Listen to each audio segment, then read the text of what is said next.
All India Radio presents Morning News.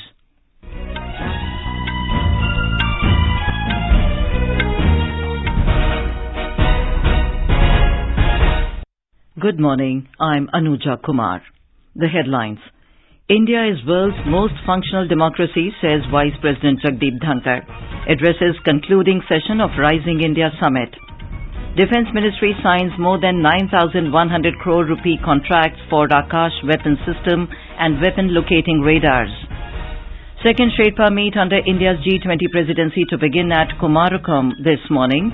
In big relief to foreign workers, spouses of H-1B visa holders allowed to work in US.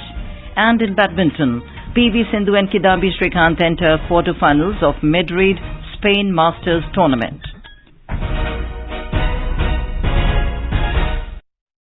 And now the news in detail. Vice President Jagdeep Dhankhar has said that today India has the most functional democracy in the world.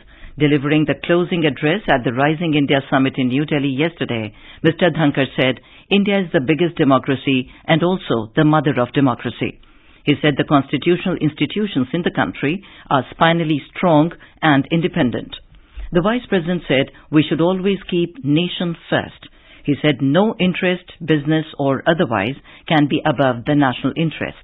As a mark of respect to the heroes, he called upon everyone to pledge to take pride in the historic accomplishments and be ever proud Indians. The plenary sessions of the second Sherpa Meet under India's G20 Presidency will begin at Kumarakom this morning. Minister of State for External Affairs V. Muralidharan will deliver the special remarks at the inaugural session of the meeting. Different sessions on technological transformation, accelerated inclusive and resilient growth, women-led development and bilateral meetings form part of the deliberations. Working group meetings relating to the digital economy, health, tourism, agriculture and employment among others will also be held. A report. During the deliberations held so far, a major effort was to bring the G20 nations together by focusing on issues that unites all member countries. Every action-oriented deliverables at the meet received the broad support of the member countries. At the second Sherpa Meet yesterday, India held bilaterals with Russia, Italy and Brazil, while its Troika meeting with Indonesia and Brazil was joined by South Africa. India values partnership with all G20 members and wants every country in the group to work towards and arrive at a development agenda for the entire world. Raj Mohan, AER News, reporting from Kumarakom. On the second day of the first Disaster Risk Reduction Working Group meeting under India's G20 Presidency, which is being held at Gandhinagar in Gujarat, a side event on disaster-resilient infrastructure will be held. The meeting, which began yesterday, was inaugurated by Principal Secretary to the Prime Minister, Dr. P.K. Mishra, and Minister of State for Communications, Devu Singh Chauhan. More from our correspondent. Around 100 delegates from the G20 member countries and invitee countries are participating in the three-day event. 5 priority areas have been identified for the discussion in the meeting. It includes early warning for all, disaster-resilient infrastructure, and a stronger national financial framework. The aim of the meeting is to strengthen global cooperation in the disaster risk reduction and to promote resilience in the face of disaster. Anand Kumar for AIR News, Ahmedabad.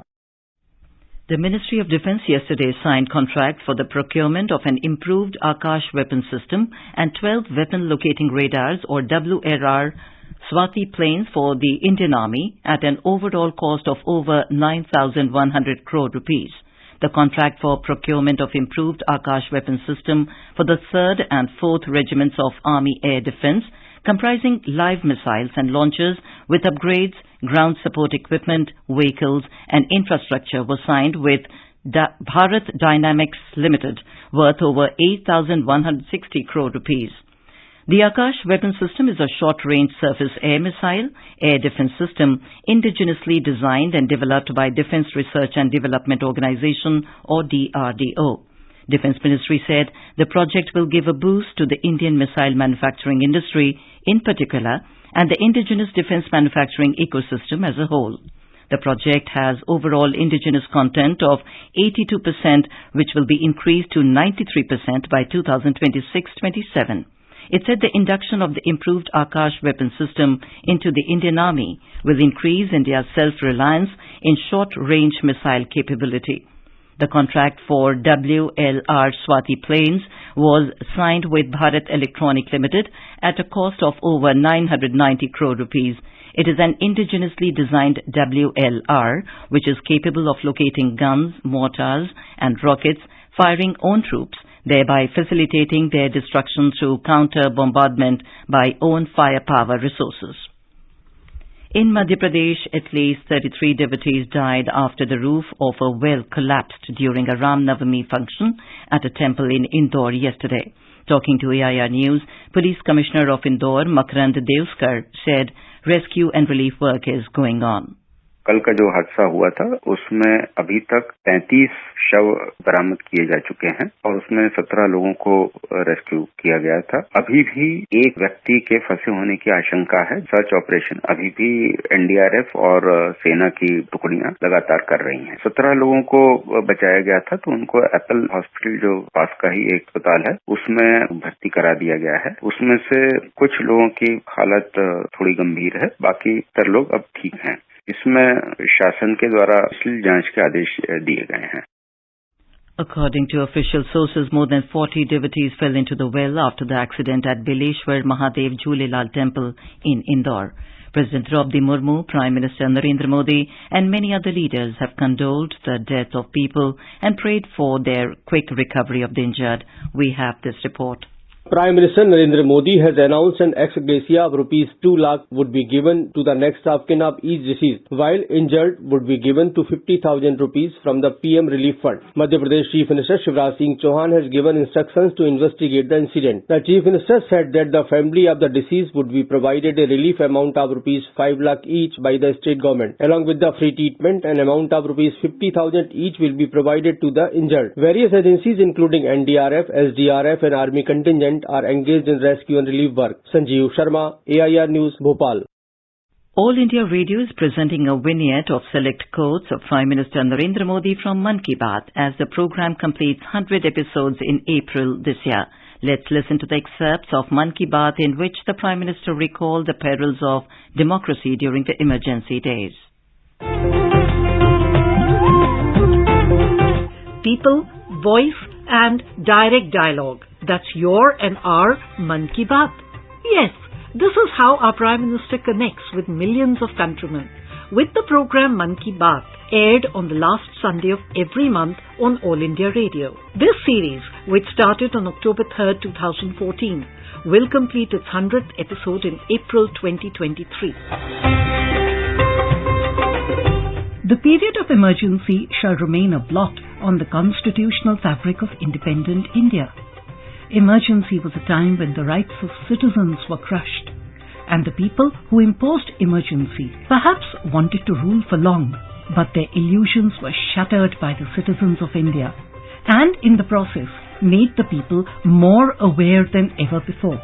Today, one can't even dream of imposing emergency ever again.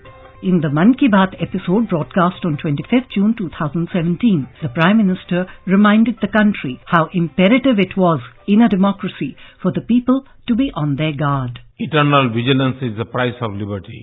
लोकतंत्र के प्रति नित्य जागरूकता जरूरी होती है और इसलिए लोकतंत्र को आघात करने वाली बातों को भी स्मरण करना होता है और लोकतंत्र की अच्छी बातों की दिशा में आगे बढ़ना होता है। 1975 25 जून वो ऐसी काली रात थी जो कोई भी लोकतंत्र प्रेमी भुला नहीं सकता है, कोई भारतवासी भुला नहीं सकता है। एक प्रकार से देश को जेल खाने में बदल दिया गया था, विरोधी स्वर को दबोच दिया गया था। जयप्रकाश नारायण सहित देश के गणमान्य नेताओं को जेलों में बंद कर दिया था। न्याय व्यवस्था भी आपातकाल के उन भयावह रूप की छाया से बच नहीं पाई थी।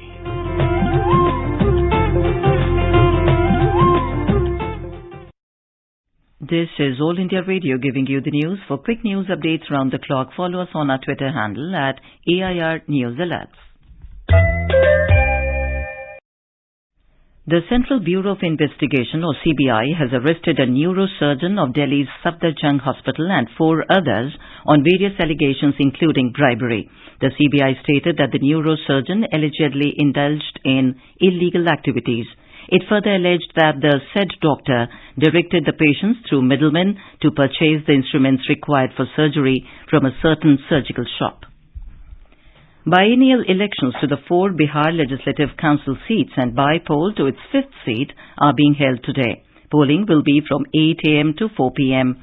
Counting of votes will be on the 5th of April. Elaborate arrangements have been made to ensure free and fair polls. Urban local bodies election in Nagaland has been cancelled till further orders. Through a notification, State Election Commissioner T. Mabemo Yanthan yesterday said the election program for the conduct of the general election to 3 municipals and 36 town councils in the state, as notified to be held on the 16th of May this year, stands cancelled till further orders. This was necessitated following the repeal of the Nagaland Municipal Act 2001 in toto to the Nagaland Municipal Act Repeal Act 2023. In a big relief to foreign workers in the U.S. technology sector, a court ruled that spouses of H-1B visa holders can now work in the United States. The decision was made as U.S. District Judge Tanya Chatkan dismissed a lawsuit filed by Save Jobs USA, which had approached the court to revoke the Obama-era regulation that gave employment authorization cards to spouses of certain categories of H-1B visa holders. In her order, the judge stated that the primary contention of Save Jobs USA was that Congress had not granted the Department of Homeland Security authority to allow foreign nationals like H-4 visa holders to work during their stay in the United States. In the United States, 9 soldiers were killed after 2 medical evacuation Black Hawk helicopters crashed following a collision yesterday. The U.S. Army said the Black Hawk helicopters were on a routine nighttime training mission over Kentucky. In badminton, PV Sindhu and Kidambi Srikanth have entered the singles quarterfinals of Madrid Spain Masters tournament. In women's singles, PV Sindhu defeated Indonesia's Putri Kusuma Wardani 21-14, 21-16. She will now face Mia Blichfitz of Denmark today. Akash crashed out, losing to Natsuki Nibiara of Japan 13-21, 8-21. In men's singles, Kidambi Srikanth registered a straight game win over compatriot P. Sai Praneeth 21-15, 21-12. He will take on Kenta Nishimoto of Japan in the quarterfinals today. However, Kiran George and Priyanshu Rajawat crashed out of the men's singles. The national capital is very likely to witness rainfall, thunderstorms, lightning and gusty winds today. The India Meteorological Department IMD said that the region is also likely to witness isolated hailstorms. The IMD also suggested people to stay indoors, close windows and doors and avoid travel if possible. The temperature in Delhi will hover between a minimum of 15 degrees and a maximum of 27 degrees Celsius. And now for a look at today's newspapers, it's over to Subhadra Ramachandran. Thank you, Anuja. All the dailies have mentioned the centre issuing waiver on basic customs duty on drugs and food for cancer. The Hindu writes drugs for rare diseases get customs duty relief. GST collection set to exceed 18 lakh crore rupees this financial year is a top front page headline in Hindustan Times. The Pioneer points out the caving in of a temple roof during Ram Navami under the headline Celebrations Turn to Tragedy in Indore. Sharp COVID surge this week, daily cases top 3,000, now doubling in 7 days, writes the Times of India. After 108 women officers, 40 more set to get colonel rank, reports the Indian Express. And finally, as IPL turns Sweet 16, all the dailies have taken note of the 1 lakh spectators for opener, a drone show, Bollywood stars, a chariot ride, an intense contest with bells and whistles. The Economic Times says IPL may rake in 5,000 crore rupees from TV digital ads. With that, it's back to you, Anuja. Thank you, Subhadra. And now, before we end the bulletin, the headlines once again. India is world's most functional democracy, says Vice President Jagdeep Dhankhar, addresses concluding session of Rising India Summit. Defence Ministry signs more than 9,100 crore rupee contract for Akash weapon system and weapon locating radars. Second Sherpa Meet under India's G20 presidency to begin at Kumarakom this morning. In big relief to foreign workers, spouses of H-1B visa holders allowed to work in US. And in badminton, PV Sindhu and Kidambi Srikanth enter quarterfinals of Madrid Spain Masters tournament. And with that, we end the morning news. Have a nice day.